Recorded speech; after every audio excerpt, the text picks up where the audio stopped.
Good morning, and welcome to Procter & Gamble's quarter-end conference call. Today's event is being recorded for replay.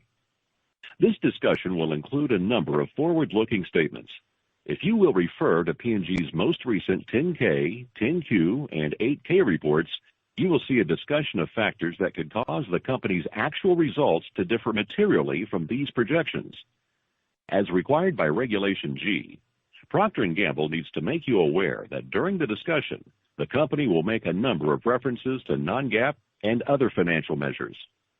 Procter & Gamble believes these measures provide investors with useful perspective on underlying business trends and has posted on its investor relations website, www.pginvestor.com, a full reconciliation of non-GAAP financial measures.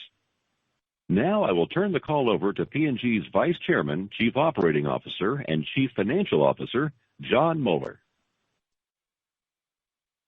Good morning. David Taylor, Chairman of the Board, President and Chief Executive Officer, and John Chevalier, Senior Vice President, Investor Relations, joined me this morning. We're back in our offices in Cincinnati with our masks appropriately distanced. We'd like to start by expressing our sincere hope that you and your families are also safe and are well. I'm going to provide an overview of company results, which continue to be strong. David will cast additional light on our immediate priorities and strategic focus areas. We'll close with guidance for fiscal 2021 and, of course, take your questions. Fiscal 2020 was a very strong year. We grew markets and increased household penetration, driving top-line growth, bottom-line growth, as well as market share. It's what we call balanced growth and value creation. Organic sales grew 6%. On a two-year stacked basis, organic sales growth has accelerated from 3% across fiscals 17 and 18 to 6% across fiscals 18 and 19 to 11% over the last 2 years, indicating the underlying strength of our brands and the appropriateness of our strategy, which is driving our business. We built strong momentum in the year and a half leading up to the COVID crisis, with 6% organic sales growth in calendar year 2019, including 6% in the first half of fiscal 2020. We maintained this strong momentum in the second half of fiscal 2020, overcoming significant challenges, including the lockdown in China, closure of the travel retail, electro, specialty beauty, and away-from-home channels, operational challenges, safely staffing our facilities and sourcing materials necessary to maintain and, in some categories, significantly increase production to serve heightened consumer cleaning, health, and hygiene needs. David talked at CAGNY 4 years ago about accelerating growth in our two largest and most profitable markets. Fiscal year 2020, U.S. organic sales grew 10%, including 5% growth in the first half of the fiscal. China grew 8%, including 13% organic growth in the first half of the year. 9 of 10 product categories grew organic sales. Home care and personal health care up in the teens. Family care up double digits. Fabric care and feminine care up high singles. Hair care, skin and personal care, and oral care up mid-singles. Grooming up 1, baby down 1. 30 of our top 50 country category combinations held or grew share. E-commerce sales were up 40% for the year, up 30% in the first half and 50% in the second half. Now over $7 billion in sales, over 10% of the company total. Turning to earnings, core earnings per share were up 13%, currency neutral core earnings per share up 17%. Within this, core gross margin expanded 170 basis points, up 190 basis points constant FX. Core operating margin grew 180 basis points, up 210 basis points, excluding currency impacts. Adjusted free cash flow productivity was 114%. We increased our dividend 6% and returned $15.2 billion of value to share owners, $7.8 billion in dividends and $7.4 billion in share repurchase. Capping a strong year, a very strong April-June quarter. Organic sales up more than 6% on top of a base period that was up 7%. Volume, pricing, and mix each contributed to top-line growth. Strong organic sales growth in our two largest markets, up 19% in the U.S. and 14% in Greater China. Strong market share trends, with aggregate global value share up 50 basis points. On the bottom line, core earnings per share of $1.16, up 5% versus the prior year, up 11% on a currency-neutral basis, including a 7-point headwind from gains on land and small brand sales in the base period. Core gross margin up 210 basis points, up 250 ex-FX. Core operating margin up 140 basis points, up 190 ex-FX. Adjusted free cash flow productivity of 161%. Summing up, we delivered or over-delivered on each of our going-in targets for the year. Organic sales growth, core earnings per share growth, free cash flow productivity, and cash return to share owners. We built strong momentum heading into the COVID crisis and arguably built this further during the challenging second half of the year. I know I speak for David and the rest of our leadership team when I say that credit for these results goes to our colleagues, the men and women of P&G who have demonstrated incredible creativity, agility, and commitment to serving consumers and customers every day during these unprecedented times. We will continue to face significant challenges and perhaps a higher degree of uncertainty than any of us have ever faced. But we believe that current consumer dynamics, our integrated and mutually reinforcing strategies, and our focus on a few immediate priorities position us very well for the future. David? Thanks, John. Good morning, everyone. I hope everyone is well. As we outlined last quarter, we've established 3 immediate priorities that guide our actions and our choices in this crisis period. Our first priority is to ensure the health and safety of the men and women we work with, our colleagues around the world.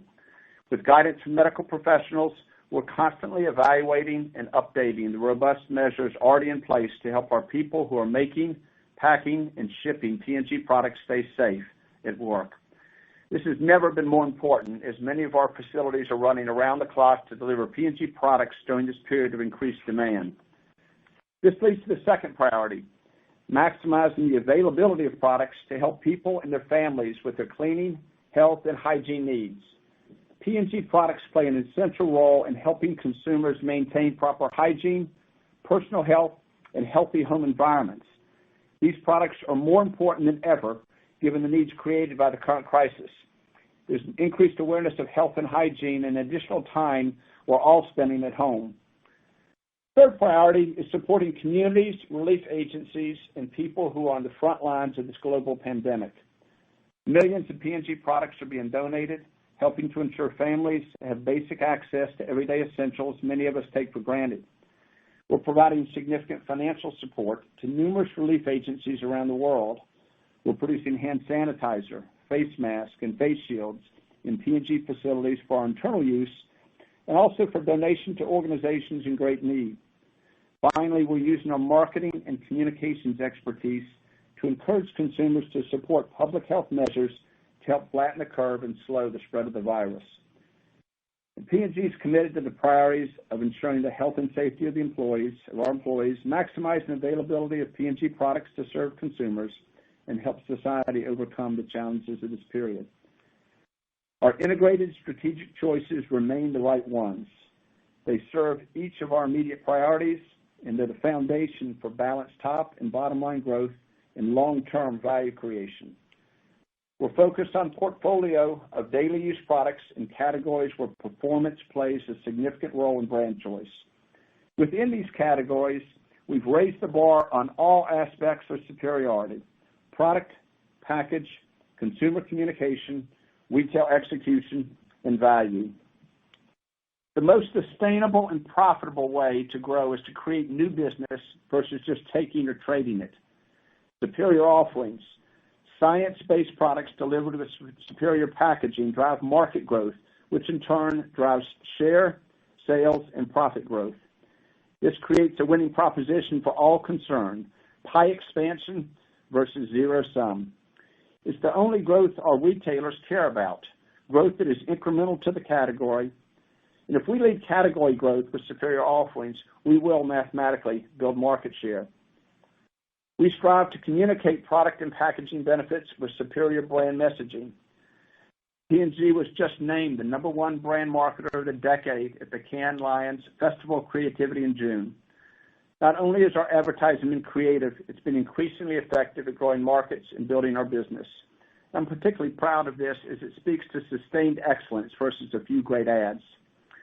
In addition to winning with consumers communication, we need superior retail execution, online and in physical stores, that contributes to the growth of categories in our brands. Our superior performance in this area has been recognized in third-party surveys of retailers and awards from top customers that we've been mentioned previously. Most recently, Target recognized P&G as Supplier of the Year across all our product categories in the store. We appreciate the recognitions we've received, but what really matters is retailers' improved view of P&G as a partner in joint value creation. Helping retailers grow categories and create value earns strong distribution, share of shelf, display, and feature. The fifth vector of superiority is value for consumers and for customers. In performance-driven categories, consumers often see the value in paying a modest premium for noticeably better product performance. We're strengthening our innovation across price tiers with the aim of delivering superior value at each price tier where we compete. We've made investments to strengthen the long-term health and competitiveness of our brands, and will continue to invest to extend our margin of advantage and quality of execution, improving options for consumers around the world. The strategic need for this investment, the short-term need to manage through this crisis, and the ongoing need to drive balanced top and bottom line growth, including margin expansion, underscores the importance of productivity. We're driving cost savings and efficiency improvement in all facets of our business, delivering strong cost and cash productivity. Success in our highly competitive industry requires agility that comes with a mindset of constructive disruption, a willingness to change, adapt, and create new trends and technologies that will shape our industry for the future. And in this environment, agility and constructive disruption mindset are even more important. How can we be even safer while both producing and helping more? What new needs must be met, and in what new ways? We're fostering an ongoing mindset of constructive disruption and disruptive possibility. Our new organization structure, 6 industry-based sector business units that manage our 10 product categories with a differentiated approach in focus markets and enterprise markets, and very small corporate groups with best-in-class functional expertise, is also serving us well. A more empowered, agile, and accountable organization with little overlap or redundancy flowing to new demands, seamlessly supporting each other to deliver against our priorities around the world. These strategic choices we've made to focus and strengthen our portfolio in daily use categories where performance drives brand choice, to establish and extend the superiority of our brands, to make productivity as integral to our culture as innovation, to lead constructive disruption across the value chain, and to improve organizational focus, agility, and accountability are not independent strategies. They reinforce and build on each other. When executed well, they grow markets, which in turn grows share, sales, and profit. Some examples. Global home care improved its noticeable superiority from less than 60% in fiscal 18 to nearly 80% superiority this fiscal year. We invested in product performance and packaging in each of the subcategories: hand dish, auto dish, dish care, and surface care, including launching our new Microban 24 surface sanitization product in February. We step-changed consumer communication, leveraging educational TV advertising, which delivered an immediate lift to the category, and our brands by showing consumers more ways to use our products. We elevated in-store execution with additional navigational and educational signage to help the consumer choose the product that was right for them.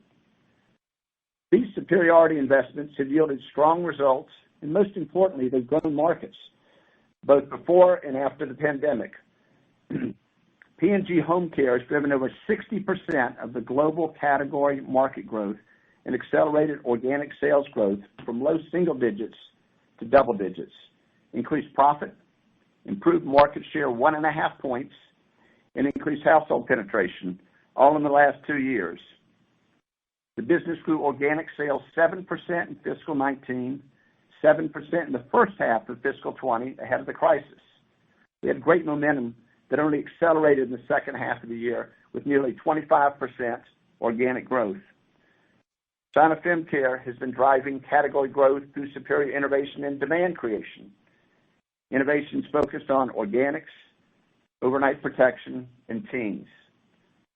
The Whisper brand has driven 25% of category growth, well above its 12% market share.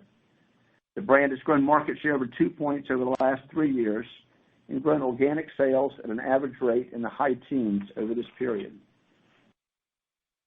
One more. P&G U.S. Personal Home Care, Healthcare has focused on improving the superiority across all 5 vectors, reaching over 80% superiority across the portfolio this year. P&G brands drove more than 25% of category growth this past year, roughly double their market share weight.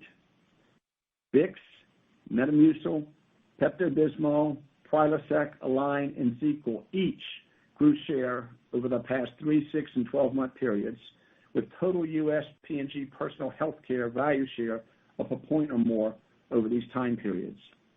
U.S. personal health care delivered its 4th consecutive year of organic sales growth, with high single-digit growth in fiscal 19 and double-digit growth in fiscal 20. We think our strategies, the success we've had behind them, and an increased societal focus on health, hygiene, and a clean home all bode well for the future. The relevance of our categories in consumers' lives has increased. There may be a long-term increased focus on home, more time at home, more meals at home, with related consumption impacts.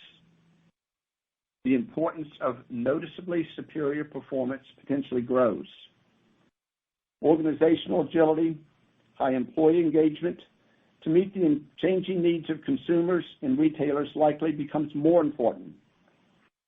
We believe P&G is well positioned to serve consumers' heightened needs and their changing behaviors, and to serve the changing needs of our retail and distributor partners, all of which are critical to long-term value creation. I'll turn it back over to John to cover the outlook for fiscal 2021. To underscore David's comments, we like our long-term prospects, rooted in service of consumers with increasing needs. The near term, though, will be challenging and is more difficult to predict. Our outlook starts with an assumption of how underlying consumer markets will develop. This by itself is highly uncertain. The reality is that COVID cases are increasing in many parts of the world without the resources or infrastructure to effectively manage it. We'll likely be operating without a vaccine or advanced therapeutics through fiscal 21. This could prompt tighter containment policies and dramatically reduce mobility, which would affect employment and overall incomes, potentially leading to a deeper and longer recession across large parts of the world. In the U.S., it's unclear how long we'll be operating at double-digit unemployment levels and how long there will be mitigating economic stimulus available. There continues to be social unrest and economic distress in many parts of the world that affect the prospects for category growth. These same dynamics result in an increased cost to operate. There's also a risk of supply chain disruption of our operations or those of our suppliers being shut down due to local mandates. Against this challenging backdrop, we're holding ourselves to an expectation of meaningful growth, top line and bottom line, and expect to be highly cash generative. We're targeting organic sales growth in the range of 2 to 4%.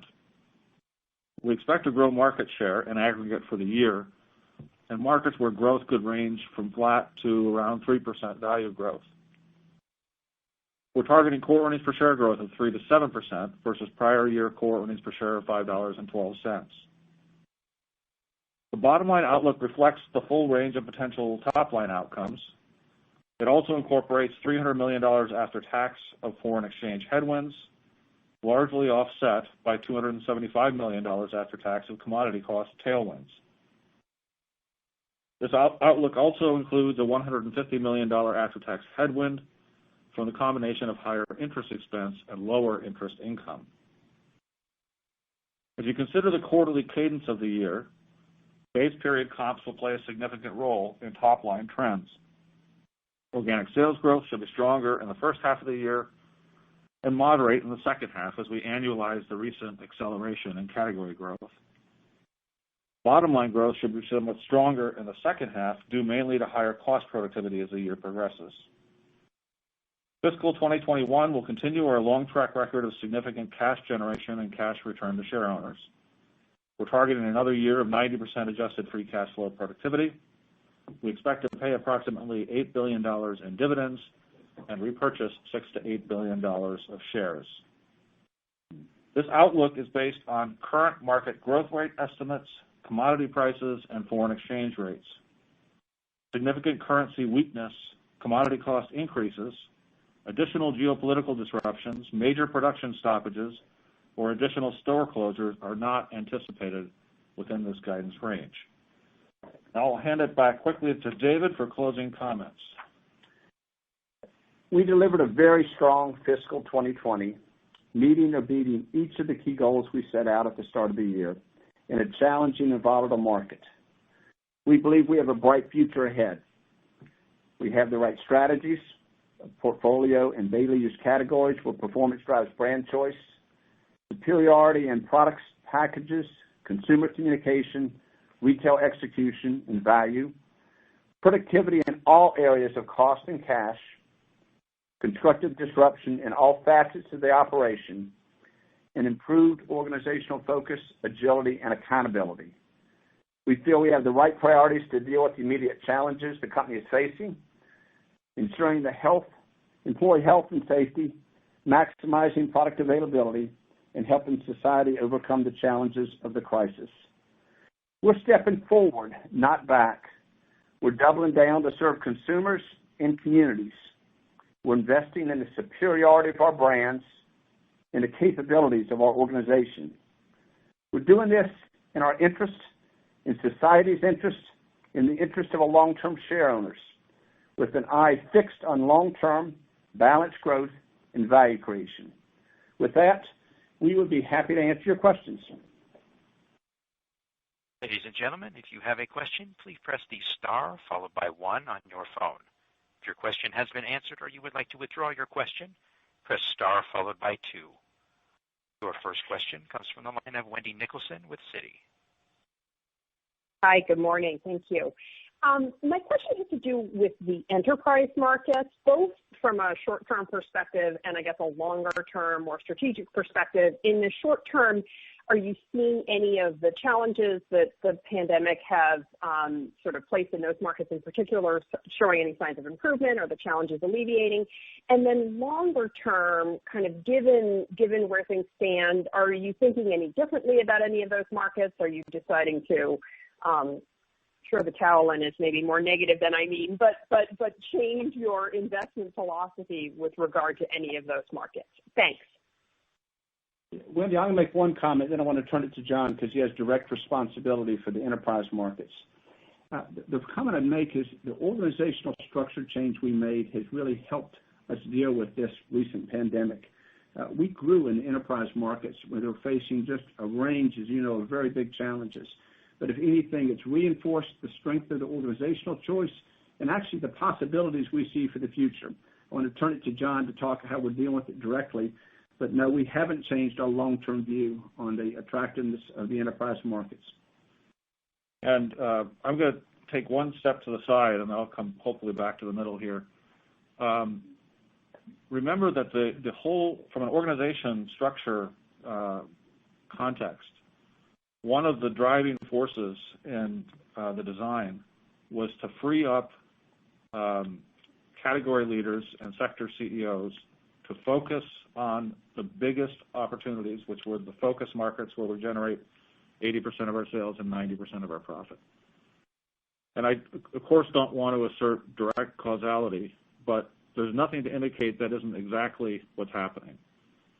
So in the U.S., we grew, as we said earlier, 10% over the year, 19% in the last quarter.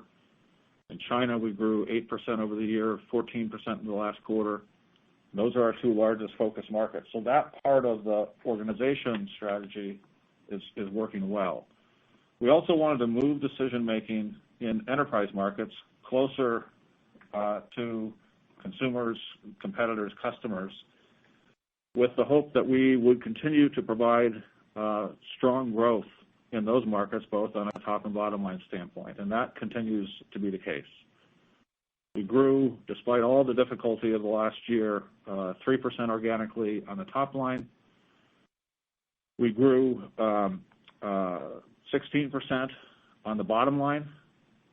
We exited the year with only 2 of the enterprise markets, that's over 100 countries, losing money, which is unprecedented for us.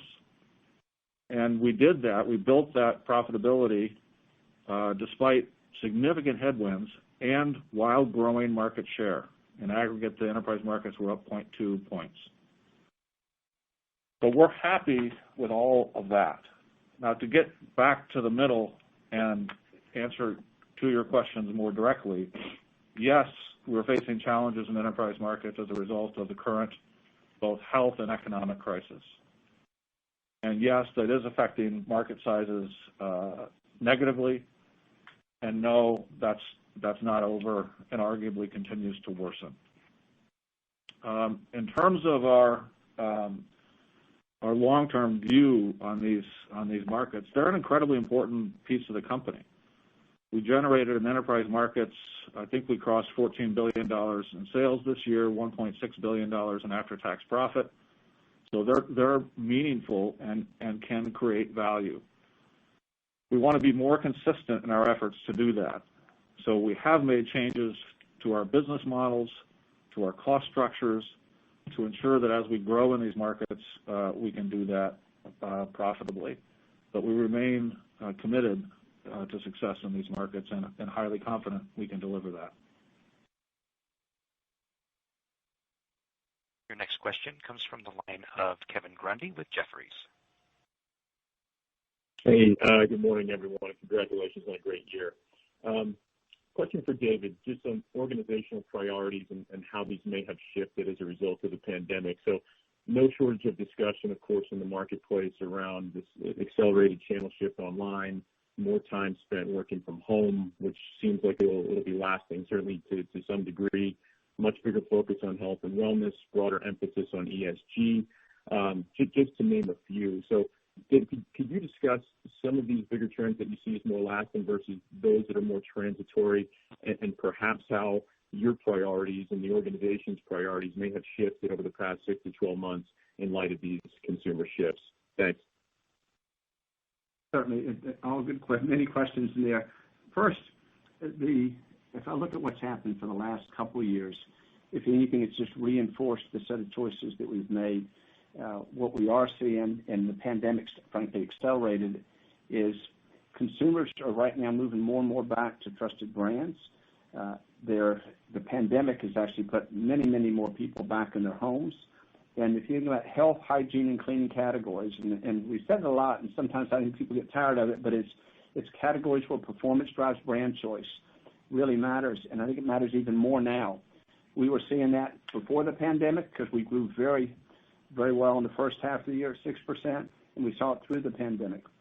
But that focus on health, hygiene, and cleaning, and on having things that really matter. And one of the other points that I think in the strategy that's really working, and it fits what's going on right now, is because of the shift to e-commerce, there's tremendous pressure on retailers and frankly all participants on profitability. So if your strategy is one where innovation grows the category size, when you do that, you create the larger pie, which allows both the retailer to increase their profitability, the manufacturer, and it doesn't put the rest of the industry in a bad place. It's actually in a better place. So to me, I believe the strategy is actually moving us in the right place. You mentioned ESG. I think it's another area where P&G has particular strengths. Again, well before it was in vogue, P&G has always had a position of being a very strong corporate citizen. We have stood up in both social sustainability and environmental sustainability with sustained efforts in those areas. It's the way we operate. It's consistent with our values. And so as there's been a greater focus on that, I think that as well matters because consumers more and more, as well as all stakeholders, want to know the values of the companies behind the brand. And I think that also plays well to the strategy. What I feel one of the things best about is we have not had to make big shifts in our strategy as a result of what's happened. It's just reinforced the importance of it. And the final point I'd make is the organizational changes that we made, which are putting more accountability closer to where consumers or customers are, and recognizing the inherent strength of our people and capability of the organization and unleashing it, to me has shown sequentially stronger and stronger results and better activation of that strategy. And you saw it going into the crisis, because again, the crisis accelerated trends that were happening, and our people stepped up magnificently well. And beyond trying to deliver the business, they initiated many of these projects to, can we make masks and donate them? Can we make hand sanitizers and donate some of those? Face shields we've never made, but two different groups decided they could repurpose some of our packaging equipment and turn that packaging equipment into something that can make face shields, and we've shipped hundreds of thousands of face shields to the medical community. But it just shows you that when you have engaged people that care about both the consumers and the communities, what they can do. So it's just, to me, accelerated the choices we've made. And Kevin, I think it's put us in a very good position coming out of the pandemic because of the capabilities we've been developing. Your next question will come from the line of Lauren Lieberman with Barclays. Great, thanks. Good morning. One thing I wanted to ask about was the productivity. So beyond the 6% organic sales growth this quarter, the productivity was really remarkable. So 440 basis points in total between cost of goods and SG&A. And that was on a very strong comparison, and almost more than double, I think, the run rate through the fiscal year to date. So maybe anything about what has been done kind of differently. I know productivity is typically strongest in the fourth quarter, but as you carry forward into 21 and beyond, are there things that you've been able to do differently, cost savings opportunities or productivity opportunities that kind of presented themselves given the change in the environment, so we can be a bit informed on how to think about productivity going forward? Thanks. I'll make one comment again. I'll turn it to John on this one. We've talked a great deal about the fact that all buckets, all spend pools have been looked at, and we've leveraged, to me, both the digital ecosystem as well as the capabilities of our organization to make substantive changes. And one of the best illustrations of that is what happened when the pandemic hit, and you started to see both attendance issues and supply challenges. We've learned time and time again that when we ask groups of people to step up and address change, they can do it incredibly well. We've had plants that have operated at 90% of their effectiveness with half the people in the short run, demonstrating, again, there's more there. But I'll turn it to John to go to the specifics, but both the gross margin and operating margin, to me, progress has been sustained over the last several years. And if you look forward, we see still tremendous amount in both media, we see with many of our non-consumer facing spending areas, as well as cost of goods. John? Just two comments. One, I'm glad you realize, I know you always have, that the productivity savings do accrue more to the back half of the year than the front half of the year, because that's going to be important as you think about your quarterly cadence for estimates next year, because the same thing, the same pattern will hold true. We have learned a ton, as David was indicating, as a result of the experience we've been through the last 4 months. And one of the things I believe we've learned is that there is even more opportunity than we thought. I'll just give you one simple and obvious example, travel and entertainment. we never really, I don't think, could have imagined that we'd be accomplishing all we are with effectively zero travel and entertainment. And that's not the right long-term answer. But the right long-term answer is not what we were doing previously. We've all become much more effective, working in very different ways with digital tools, as David indicated. I think the general comfort with digital tools that are available to us makes it much more likely that we will seek those tools out in terms of improving our work efficiency and effectiveness across all of our activity systems. So there is significant, David mentioned the manufacturing efficiency, which is clearly an opportunity as well. So we continue to be committed to productivity as a fundamental foundation stone in our strategy. It enables the investment in superiority, which grows markets and then flows through the income statement.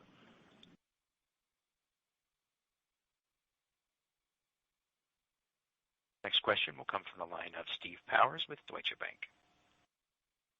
Hey guys, good morning.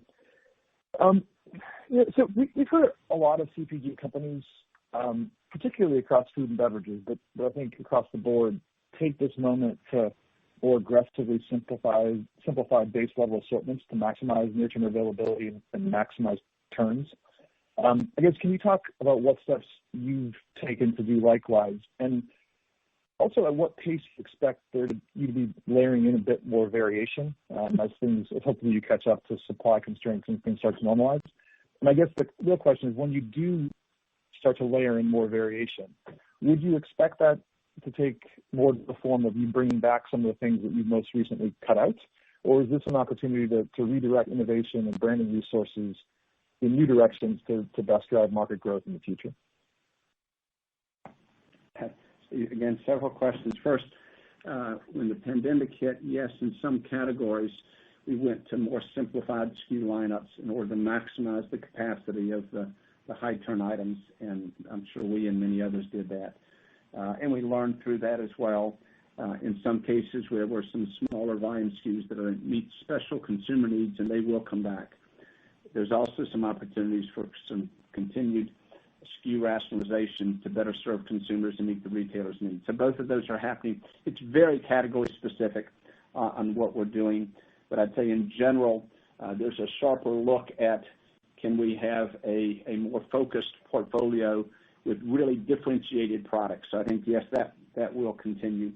The change in manufacturing to me, in order to adjust the agility needed, I think is one of the other things that's really been an area that we were working before, but coming into the crisis and then through it, looking at business continuity plans, the total supply system, look at the appropriate number of suppliers in order to ensure you have the agility to react to the instantaneous capacity swings that we're seeing. I think there's all been learning in those areas.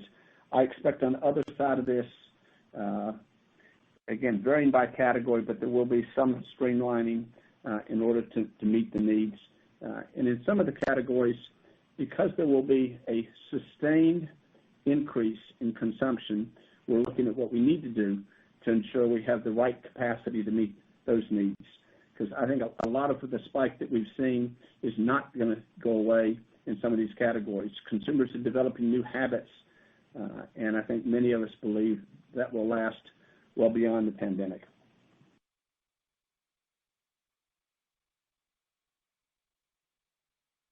Next question comes from the line of Dara Mohsenian with Morgan Stanley. Thanks, and hope all is well with you guys. Another quarter with very strong market share momentum. Can you discuss what you're seeing in terms of competitive response from key competitors on either the ad spend front or promotion front more towards the end of fiscal Q4 or so far in July, and how you ensure that P&G's market share momentum continues going forward if you do experience greater competitive intensity, as competitors are unlikely to sit still here with share losses? And also, John, you touched on thoughts on consumer trade down and private label share pressure potentially in this macro environment a few months ago on the Q3 call. Maybe just give us an update on where we stand today versus your viewpoint a few months back. Thanks. Yeah, first on the market trends, our market share, global market share, has actually strengthened through the year. We were up 0.3 for the total year, 0.4 for 6 months, 0.5 for the past 3. In terms of the last quarter, in terms of promotion intensity and activity, as you would imagine, in categories where there's supply constraints, you'd see less promotion as everybody focuses on meeting the basic supply needs of the customers and the consumers.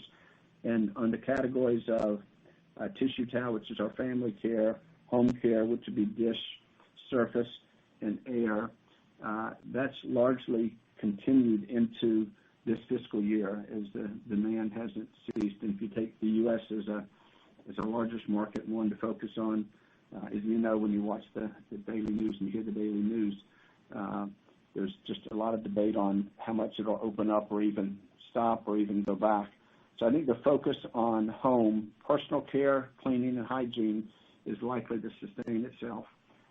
And so I don't expect in the short run dramatic changes in the promotion environment, although, again, it's very category specific and in many cases very country specific. We've chosen to stay extraordinarily focused on the strategy, which is focus on investing in the superiority across the 5 elements we've talked. And through this last couple years, that's consistently worked in both high promotion environments, which we see in some countries and categories, and in this last 3 to 4 months when there was lower promotion because of supply constraints. And as I think about next year, there will be, I'm sure competitors will come in and they'll have innovation and there'll be changes in their promotion strategy. But we've tried not to get distracted from the strategy that's working. And again, across the balance of countries and categories, that continues to work and I think will. John?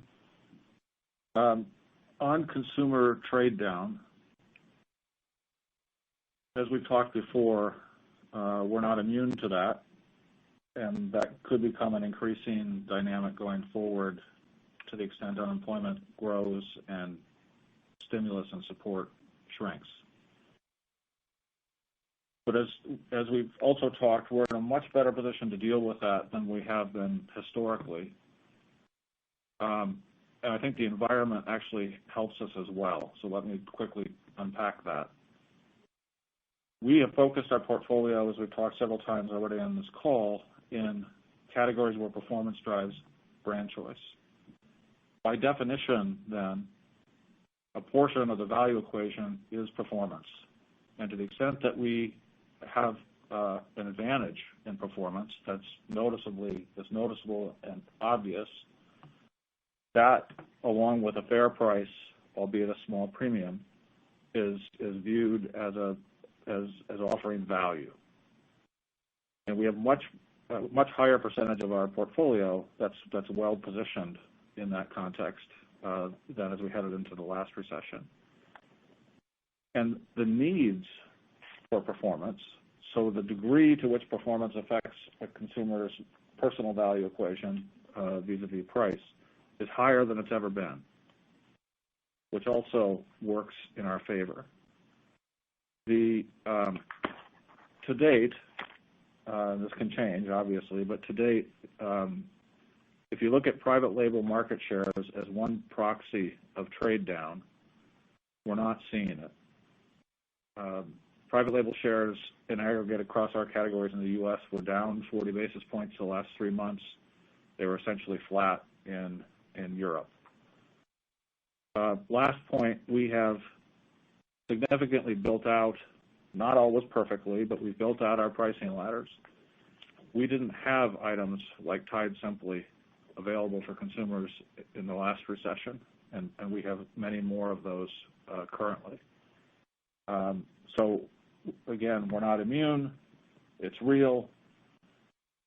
The best way to attack it is with performance, noticeably superior performance at a fair value, to have the right pack sizes available for consumers who are limited in terms of their cash outlay, and double down on the strategy that's working versus stepping back.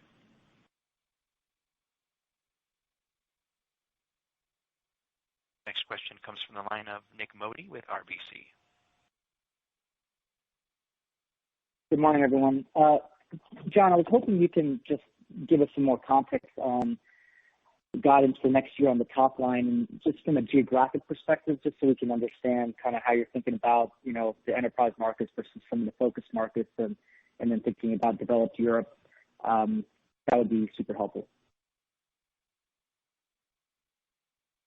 So the first piece of context I provide on the top line guidance for next year, as I mentioned in our prepared remarks, it's all based on what we're expecting on market growth, and then we would expect to grow slightly ahead of that and continue building share. And as I mentioned, we see markets growing modestly, probably 1 to 3%, and so the 2 to 4% range is consistent with building share in that environment.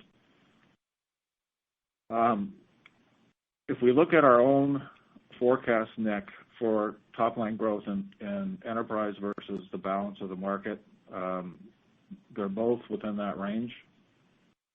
So we're going to continue to expect not only total company growth, but both focus and enterprise market growth on both the top and bottom line.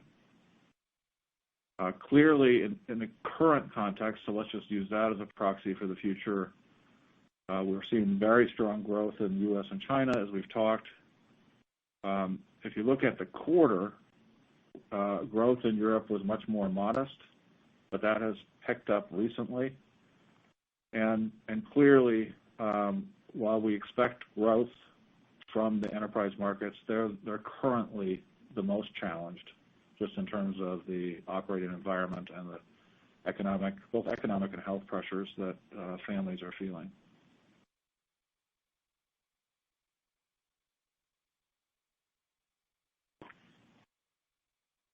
Next question comes from the line of Olivia Tong with Bank of America. Great, thanks. Good morning. You guys have clearly demonstrated better execution, obviously so has your competition. So just a few questions about how you think about continuing to drive that growth. Does more of it come from continuing to grow the areas that have been disproportionately grown already, or is it more around turning around underperformers, or do you expect, so for example, baby care, what can you talk about what you're doing there to turn around that performance? Beauty, if you could talk about the innovation pipeline, since obviously SK2 is going to be a bit challenging in the near term. And then, how much of this, you obviously talked about private label coming down, so how much of this is coming from established players versus, the long tail of sort of newish brands potentially fading away? Thank you. Olivia, first, just the last thing you said, where is most of it coming from, the established brands or long tail? Our core is growing very well. Fabric care is growing. Fabric, tissue towel, home care, health care, all growing very well. Our beauty business grew very well last year. Skin care, personal care, APDO, antiperspirant deodorant, all that grew well. So the core grew well, and again, it's central to the strategy, and it's obviously the biggest part of the business, and the two biggest markets grew well, U.S. and China. If I look forward, in order for us to be a dependable long-term grower, we have to grow the core, and the strategy is focused on making sure the core is healthy, and the core has to continue to extend to address new benefits that are relevant in those categories, and there's many, many examples we've given in the past of that, and certainly we can give more. There's the home care examples that you see out with Microban and many of the other things that have occurred on the Mr. Clean brand and Febreze brands over time. We also believe in RC, and certainly some of the additional investments we've made are paying out, both the internally developed innovation as well as some of the acquired innovation. Our track record is getting increasingly better on those as well. And this year we have certainly some things coming out of our P&G venture, but that's a small portion of the total company. But what it does speak to is innovation is driven core and more, and then in new benefit spaces, new jobs that we can do to me, which speaks to just the whole innovation process is working in the company. But I fully expect for the year that we're going into right now and the next several years, the core will be the biggest driver of that. And there's still significant opportunities. So what I wouldn't think is we're in mature categories. 4 years ago, people said we were in mature categories, and now you see big established businesses, and take fabric and home care, that have moved from low single digits to mid single digits to high single digits in many, many countries. And if you get down to the next level and look at household penetration by item, and what you see is many of them are in the 10 to 30 range, and 10 to 30%, which means the majority of consumers haven't used the product in the last year and haven't experienced the new benefit of the improved performance that we've built. So and we've gone back to rediscover the opportunity to build household penetration, new users, grow the market size, leverage superiority to bring new users in, and then leverage additional benefits to trade people up to higher order performance. That's happened across the 10 core categories. And then when you do it well, you grow share. And probably the best example I gave earlier was in personal health care, where virtually every brand grew share over 3, 6, and 12 months.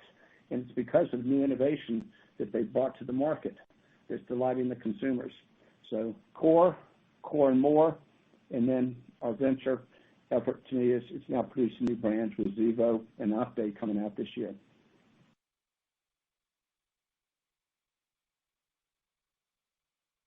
This question comes from the line of Rob Einstein with Evercore. Great, thank you very much.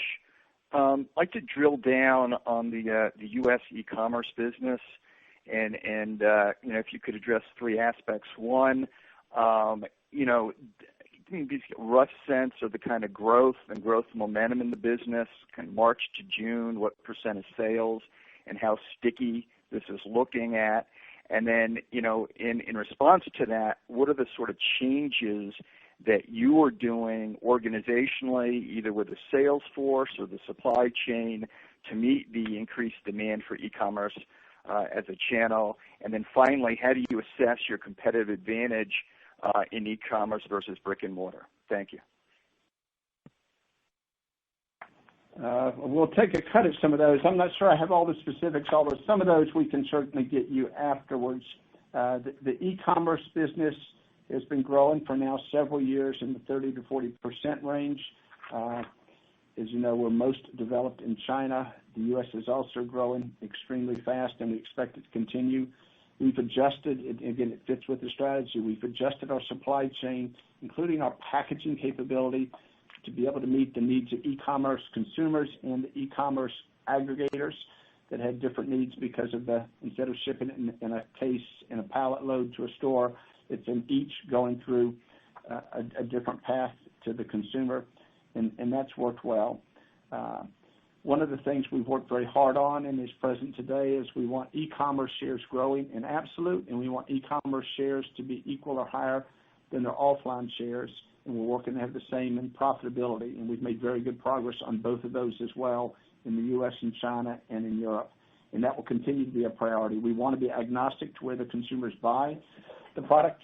In the most recent period, the U.S. e-commerce business that was up 50% in fiscal 20. We all know there's a spike driven by COVID. How much of that will sustain, we'll see, but I think many are developing new habits. So I think we are prepared for that to continue to grow at that pace and meet the consumer's needs. And then we've developed, the last point I'd make, additional capability because we've worked with many of the e-commerce companies and the bricks and mortar, the omni providers, to ensure that we minimize the cost from when we make it to when the consumer gets it, working with them to reduce the transportation or last mile. All of those are active strategies. We can, other than the 50% U.S., if there's more specifics that you need, I'll ask John Chevalier to follow up with you after this meeting to get any more specifics by quarter. I think, Robert, we are, to your question of are we relatively advantaged within that broadly defined channel, including omni-commerce and brick and click, et cetera, I continue to believe we are. That's no reason to rest. But as you and I have talked before, it is in reality a limited assortment environment from a practical shopping standpoint. And as a result of that, the barriers to entry are very, very high. The need to be on the first and second page of a search preferences large, established, superior brands, which we have. Again, no guarantee of the future and no reason to rest, but we embrace the evolution of markets towards e-commerce.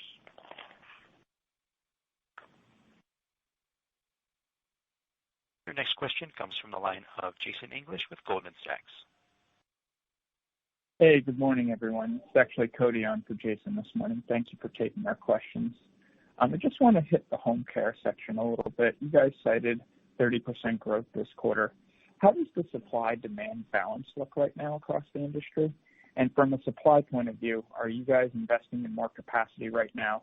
And how much capacity have you seen come on already, or do you expect to come on as competitors invest in more capacity? Thank you. Okay, Cody, let me take a couple of those, and some of the data, certainly I don't know what's happening with competitors on capacity. Home care had an outstanding year. And again, in home care in our world is Discare, surface care, and air care. So those categories and those brands globally. The category grew about 16% this year, or our results rather. We grew ahead of the category and grew share. In terms of capacity, there are areas like our microban launch that went out in February that we are capacity constrained now because we launched right as it was hitting, unbeknownst to us, and the demand spiked. Today the run rate is now in the couple $100 million range, which is more than we expected at the time we launched. We expected more of a more typical build.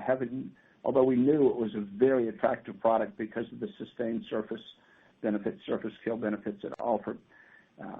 In areas like Swiffer and Hand Dish, we're also working very hard to make sure we get inventories back up, but the demand spiked. You can imagine with people now fixing more meals at home, our Dawn and Around the World Fairy, and our automatic dish, which would be Cascade and Around the World Fairy, both of those have spiked.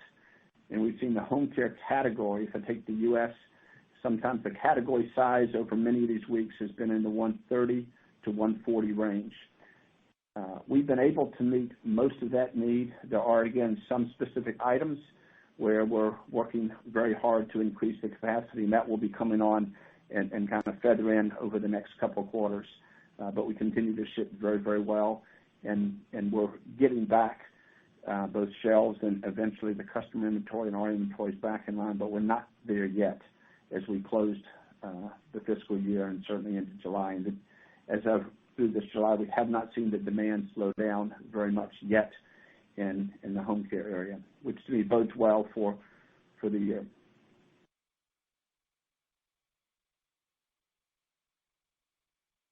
Next question comes from the line of Mark Astrachan with Stifel. Yeah, thanks, and morning, everybody. So I wanted to touch on some of the changing consumer preference commentary and talk about SK2 in particular, and try and ask whether you still think it makes sense to own a brand with as much volatility as it has, at least relative to the base portfolio. These days, obviously, it's had a lot of contribution to growth in recent years. So I guess maybe you reassess kind of broadly. Can you kind of comment a bit about that specifically in terms of how you're thinking about the portfolio today? That'd be great. Thank you. First, the first question, how do we feel about SK2? Very committed and thrilled that we have it. There was certainly a bump the last 4 months that hit us hard with mainly travel retail business. But if you look even at the last few months in China, growing very nicely now. And as we go into the year, we continue to be optimistic about the brand. Consumers love the brand, and we have brands focused on meeting consumer needs, and SK2 does a great job. It's had several years of sustained top and bottom line growth, and frankly, I'm not discouraged at all by a 4 or 5 month dip because largely the travel retail business got impacted. In the markets that it competes with the consumers in where it is present, it continues to do well, and it's already starting to rebound. So now we're very committed to SK2. And if I step back at the global skin and personal care business, which includes, again, the personal care, APDO, skin care, and prestige skin. That whole category, even with what happened to SK2, grew nicely last year in the upper mid-single digits, indicating that the broad portfolio can weather a hit like that. And it's consistently, the global beauty has consistently been performing well for the last couple of years. And so they're optimistic again that the business that was travel retail will find itself somewhere else. If consumers looking for the brand, they'll go where they can find it. And we've seen that more recently with the rebound in China with SK2.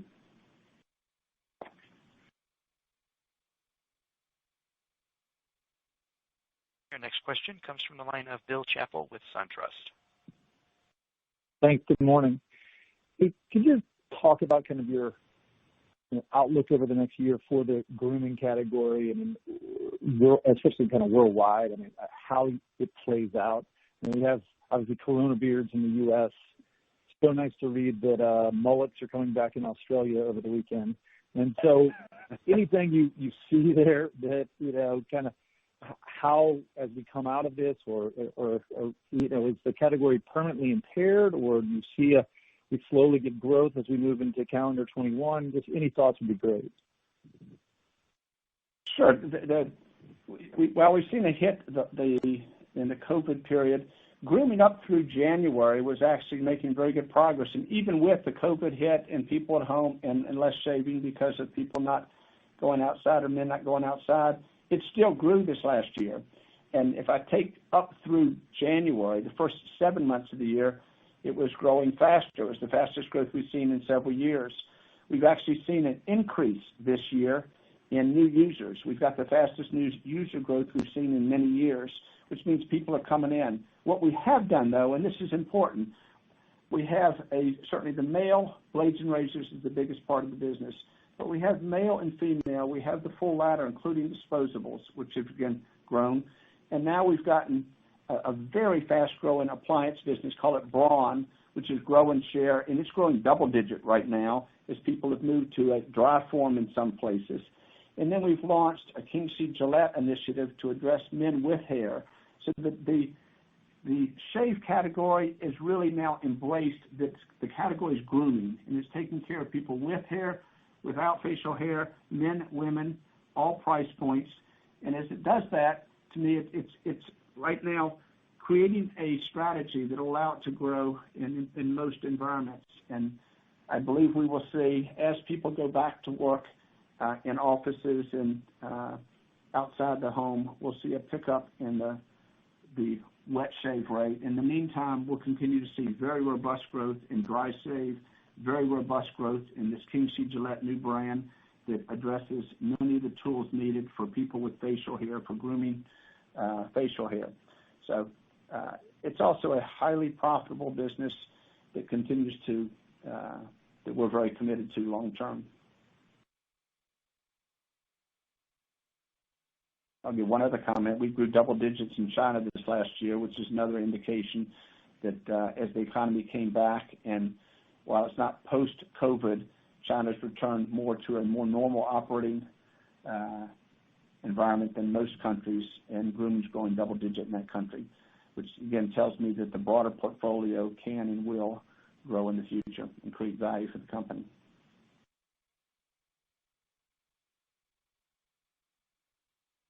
Your final question will come from the line of Andrea Teixeira with J.P. Morgan. Thank you for squeezing me in. I'm glad to hear you doing well, and congrats on the results.